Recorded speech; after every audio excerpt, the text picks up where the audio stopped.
The Alliance for Substance Abuse Prevention, or ASAP, is a partnership of local residents, organizations, and decision makers working to reduce addiction and its consequences.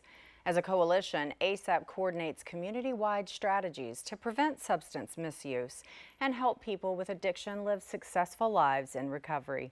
They're here with us today to discuss what they do as a coalition and to promote their annual signature event, the annual Substance Abuse Prevention Conference, Strengthening Our Communities.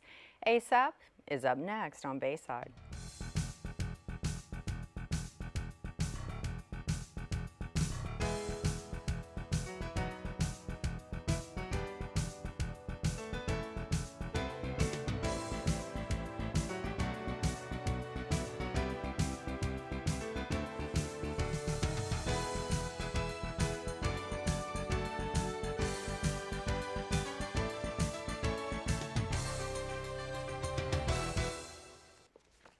Good morning and welcome to Bayside. I'm your host, Shelly Sanders. Just like I said, we're talking all about ASAP and their upcoming conference. But first, can't think of two people that are more due for an introduction. Welcome back to the show, Monica Russo, and of course Kent Runyon. We've had you on in the past, but it's nice to have you back, and you've got some things coming up, new developments. It's always nice to touch in. Yeah, thanks for having us. For sure. Yeah, it's a pleasure. Before we get too involved in the conference, I want to start off just sort of broad. Talk to us, in case we have viewers out there that have never heard of ASAP, or this is the first time or they've heard of it and aren't real clear on what you guys do here in our community. Why don't we start there? Sure. So ASAP is the Alliance for Substance Abuse Prevention. We are a community coalition. So we are composed of volunteers from a variety of different segments of the community. So some are from law enforcement, some are teachers, some are students, behavioral health professionals, you name it. We have people who come together to try and strategize how we can reduce addiction and its consequences in our communities. So a lot of that is through policy work. You know, a great example of things we've done in the past was really cracking down on the synthetic marijuana, epidemic back in the day. So we created some great moratoriums that really banned the packaging and marketing of that product. And as a result, our calls to poison control on spice or synthetic marijuana is essentially zero. So really? Yeah, so we work really hard together to come up with the best solutions for our community so that we can reduce those drug issues. So that's what we do. It's always nice to hear, because it's always nice to hear an update or exactly how that's come along, because so oftentimes, and in this case, like we've had you on in the past when that was an epidemic, it was the hot button issue. You couldn't turn on your television on a local network especially and without hearing it at least promoted on a promo for the news, what's coming on at 6 or what's coming on at 10, without talking about that. So in large part, you are responsible for getting that down to, like you said, emergency calls, zero? Right, essentially zero. Yeah, for the last several years, it's just dwindled down. So those are calls to poison control. And a lot of the people who call poison control are the ERs themselves. So they're not calling either about spice right now. Wonderful. So, and it's all collaboration. So all of the people come together to the table to create that solution. So Kent, I guess let's go to you, Vice President of Novex Detox. So you see these kind of issues with addiction. You're, I'm assuming, pretty up to speed on what the big hot button topic is now. Like, you saw the spice epidemic. You've seen, I know we've heard a whole lot about opioids and the addiction to that. What is it at this point? Is it still that? Well, for sure. I mean, alcohol is always there. Sure. So we see a lot of patients who come in needing assistance with breaking the cycle of alcohol abuse. But certainly opioids is a monster issue nationally, and our community is not immune to that. And also, I've been in meetings recently with local detectives who are telling me that meth is on the rise as well in a significant way. Wow. Yeah. Why do you think that is? Well, it's people who are struggling with abuse tend to move to what's affordable and available to them to satisfy that addiction. Sure. That's what we saw with people moving toward heroin. It was affordable, it's accessible, and replace that opioid prescription maybe that they were using. And do you find that does it seem to trend? Okay, it's a matter of like, okay, this right now, people find a way around certain substances? Kind of. So I think a lot of what we do as a nation, as a state, is we focus on one specific drug and we focus on what can we do to reduce the risk of that one drug. So then a lot of money and effort is focused on that. But we're not really getting to the underlying issue, which is the addiction. So we're really focusing as a coalition, as a community, how do we help the needs of people with addiction? You know, it's not enough to get them off of one drug. If we don't solve the underlying illness, then they're going to go to the next drug. Sure. So we'll always be playing whack-a-mole until we get to that point. So we So try our hardest to be as comprehensive as possible. Right. Start with the basics then. Let's talk about the addiction, right? And so being that you are a coalition and that you utilize so many different avenues, from public to teachers, like you said, and even professionals, so, and law enforcement, et cetera. So from all different walks of life, how is it that you're coming together and tackling that, or what is it that you're seeing? What's the feedback, so to speak? So the way that we're tackling addiction, I mean, multi ways, but one of the things that we can all do and all of the viewers can do is really work on stomping out the stigma of addiction. Unlike other chronic illnesses like obesity, diabetes, cancer, we really demonize addiction. And a lot of people with addiction are our friends, and we don't know it. So this is actually, for the first time in America's history, we're seeing a decline in life expectancy among middle-class Americans, and it's due to the opioid and alcohol issues that we're seeing as a country.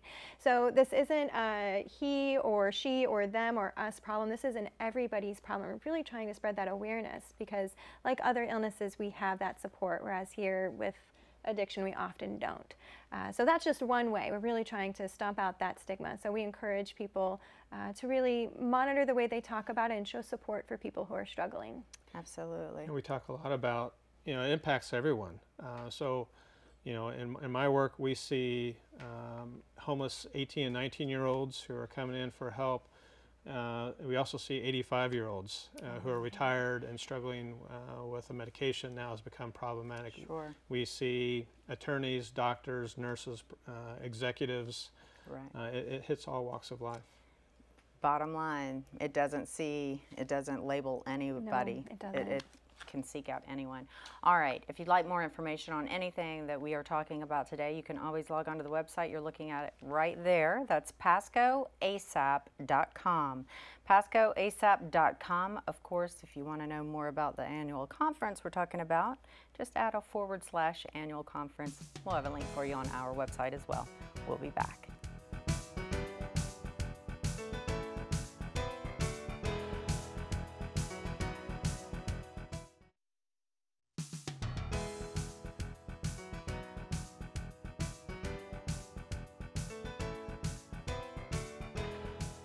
Welcome back to Bayside. I'm your host, Shelly Sanders. I've been speaking with Monica Russo, ASAP coordinator, all about everything ASAP. Yeah. Convenient. We're joined now by Christina Roberto. Now, Christina, you are the community health facilitator over at Baycare Behavioral Health, right? And I understand you're co-chairing, or you're actually coordinating this upcoming. Yes, so Baycare is a co-sponsor of our ASAP's annual conference, and we're very excited to be able to be a part of the conference and be able to work together with ASAP. A lot of Baycare workers are on ASAP committee, so really we do a lot of just work together, so it's always an exciting. Sure. It makes sense that they're heavily involved in what you guys are doing. And have been since our inception. So we are 11 years old now as a coalition, and Baycare has been part of every committee, every meeting, and part of our board since the get-go. So it's a natural engagement for us to partner on the conference. Wonderful. Yeah. Okay, so we've been talking about it. We've kind of been teasing you with it. 6 years in the making. So you're doing something right. It's continuing to go, and it sounds like it's getting bigger and better. And That's what it's all about. So for those that have never been, or even those that have been, maybe they went to the beginning and haven't been back, what are we looking at here? Sure. So the whole point of the conference is to invite everyone in the community who views this to be an issue and empower them and give them the skills they need to help solve this problem. Substance abuse, substance use disorders, addiction are vast, huge issues, and they cannot be solved by any one person or agency. So this is our time to really come together and learn all of our specific roles. So it's a day full of it. Last year we had 420 people register, so wow. It's a movement that's growing. We had 7 states represented, so people came out of state to come to our conference. So we're getting very excited about it. We're excited about the movement. So, okay. Anyone can attend. Let's clarify that. Anyone can attend. So whether you're in the industry or whether you're just, for lack of a better word, a civilian, just curious. Right. So it's not just like any other type of conference. Sometimes certain conferences are designated just for one type of like academia or in the medical field, but we really want all different types of workers, if it's medical, clinical, teachers, youth, just parents, anyone really in the community, because it does take a whole village to help work around addiction and substance abuse. So that's why we want all different types of people coming and being able to learn more about what we can do. Sure. Now, as a people, for example, I'm thinking as a parent.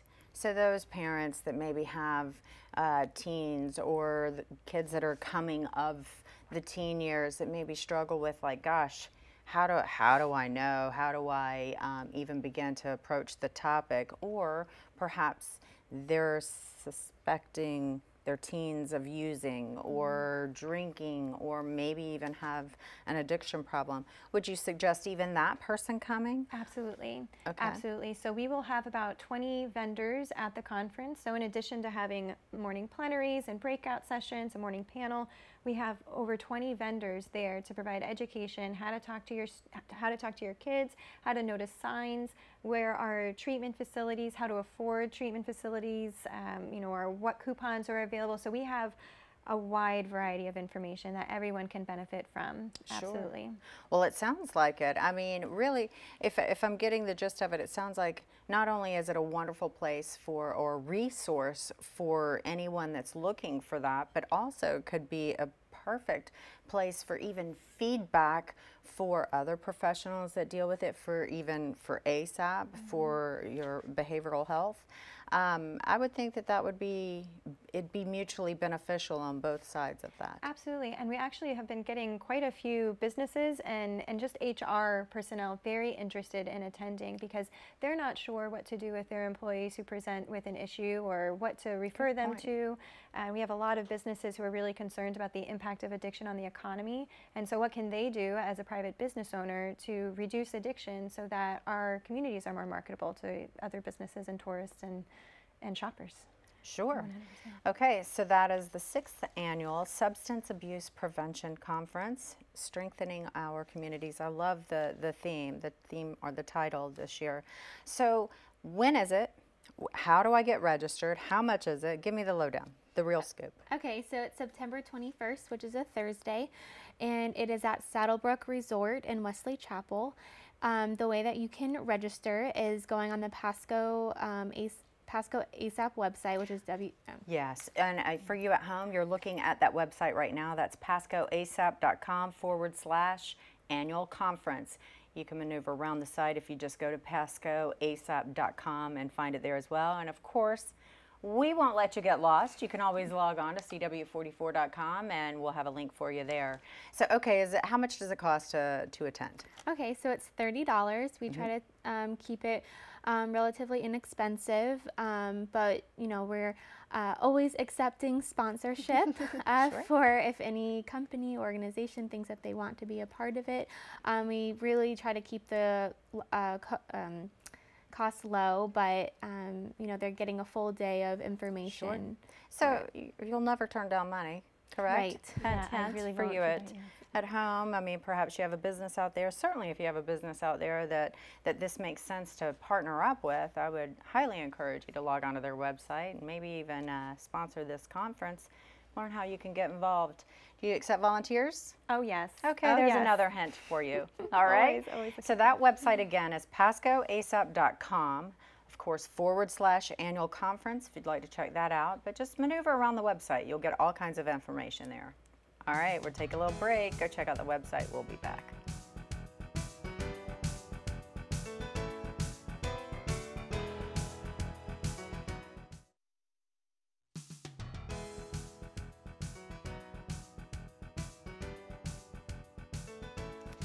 Welcome back to Bayside. I'm your host, Shelly Sanders. I've been speaking with Monica Russo, who is ASAP coordinator, and Christina Roberto. And we have been talking all about this upcoming conference that ASAP is putting on. Strengthening Our Communities is the title, 6 years in the making. And I really feel like this is something that everyone really should attend. I mean, if you know another human being, you should probably attend. How's that for who should come to this? I mean, because like you said, it impacts not only your employees, it impacts families, children. I mean, it can impact your education, how far you go. I mean, all aspects of life. So good things that you guys are doing. So proud. Let's talk about this convention. Now, I know we've been talking about it. We talked about the $30, which, by the way, what a deal. That gets you lunch, all this and lunch. Mm-hmm. What should I expect coming into this? I've never been. Walk me through it. What am I expecting?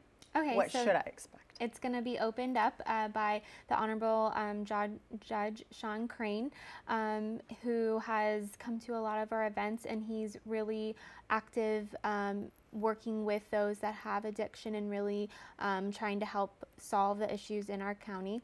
And so he's the MC of our event, and then it's going to be a morning opening remarks by Mark Fontaine, who is the FATA president. And then we are having our keynote speaker, who has been to our conference a few times, but his demand has been really high, so he's going to be our keynote, and he's going to be talking a lot about mental health and addiction and what the root causes are for each of those issues. And then we have a panel discussion, so there's many different types of different sectors on the panel, including a youth and 2 other people that are currently in recovery. And then we have lunch, and then afterwards we're going to be having 8 different breakout sessions ranging from the Homeless Coalition to incarceration with mental health, ranging also from opiate use in rural communities, opiate use in the elderly. So it's all kind of just a different range of working. Really, the full gamut of perspective when it comes to addiction. And I love that you have topics ranging from, I mean, all gamuts, really. I mean, what's relevant to each sector.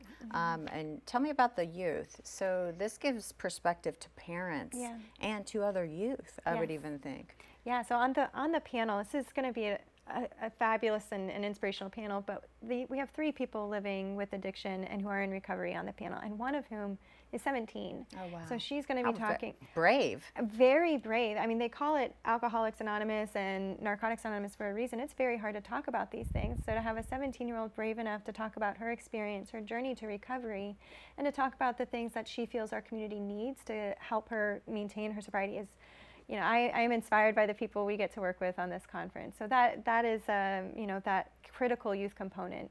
We talk about adults a lot, but what does youth in recovery look like?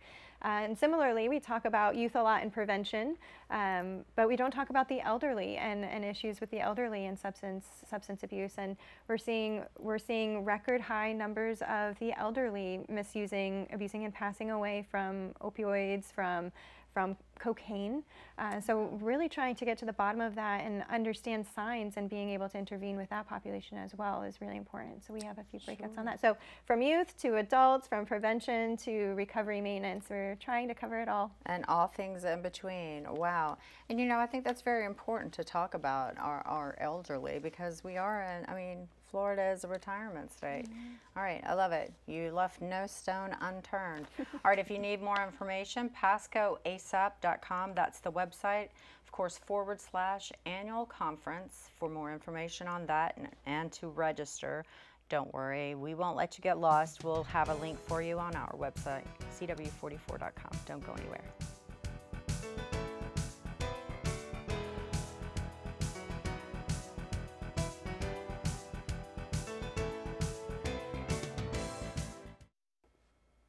As always, I want to thank you at home for joining us, and of course, thank you, Christina and Monica. It's always great to have you here, and of course, thank Kent for me as well. Now, I encourage you week after week to get out, get involved in your community, and you can do that through Pasco ASAP. You can always volunteer. I'm sure they'd welcome any sponsors, and of course, attend this conference. It's so important. PascoASAP.com/annual conference. That's the website you're going to register on. We'll have a link for you on ours. Until next week, have a great one.